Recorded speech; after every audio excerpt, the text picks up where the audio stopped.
আজকে আমরা নন্দগাম চলে আসছি মাকে নিয়ে নন্দগাম দর্শন করার, নন্দবাবা মন্দিরে নন্দগাম চলে আসছি। আজকে আমি আমার মা রাধারানী বর্ষানাতে চলে আসছি দর্শন করতে। বর্ষানাথ থেকে অনেক কিছু করতে হয়, কিন্তু আমি মাকে নিয়ে বাইকে চলে আসছি বর্ষানাতে। এখান থেকে বেশিক্ষণ সময় লাগবে না, আর অনেক ভক্তবিন্দুরা আসছে। সবাই বলেন রাধে রাধে, কমেন্টে বলবেন রাধে রাধে। সবাই এখানে অনেক ভক্তবিন্দুরা আছে, ঠান্ডা যাওয়া আছে। রাধারানী যাচ্ছি আমরা এখন, প্রচুর ভক্তবন্ধুরা আছে বর্ষানাতে।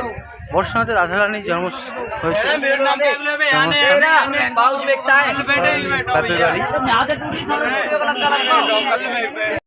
রাধারানী জন্মস্থান বর্ষানাথ।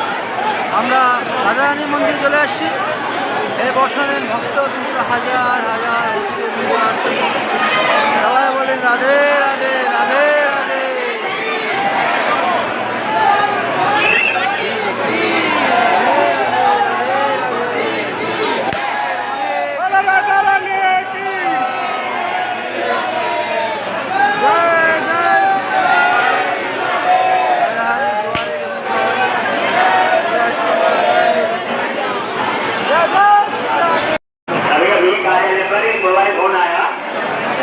जिसका था उसको दे दिया गया, वो वापसी दे दिया गया।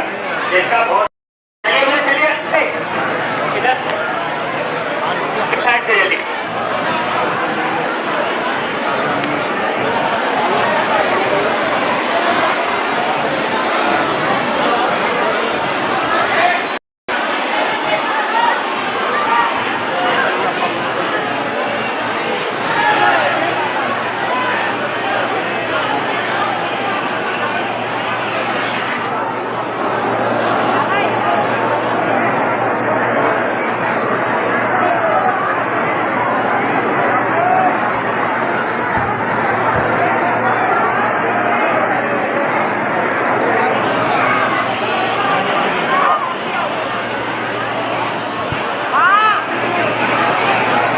এই দেখুন বর্ষানাথ রাধারানীর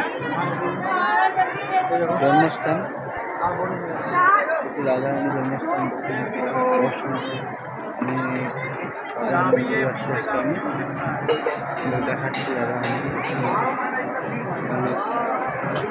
রাধারানী এখানে আসলে 300 সিঁড়ি দিয়ে আসতে হবে, কিন্তু তারপরে যারা বয়স্ক লোক ওদের জন্য সুবিধা আছে যে বাইকের ব্যবস্থা আছে, বাইক দিয়ে আসতে পারে।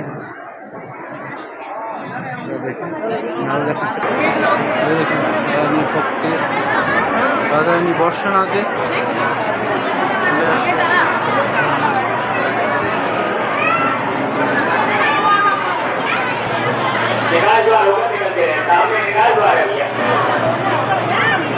ज्यादा भी भीड़ में खड़े ना रहे, इधर उधर ना घूमे, दर्शन करते हुए निकाल द्वारों पर निकलते हैं।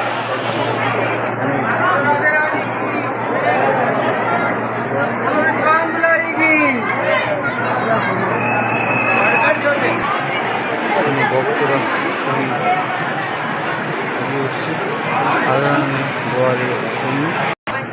দেখুন রাধারানী দুয়ারে সবাই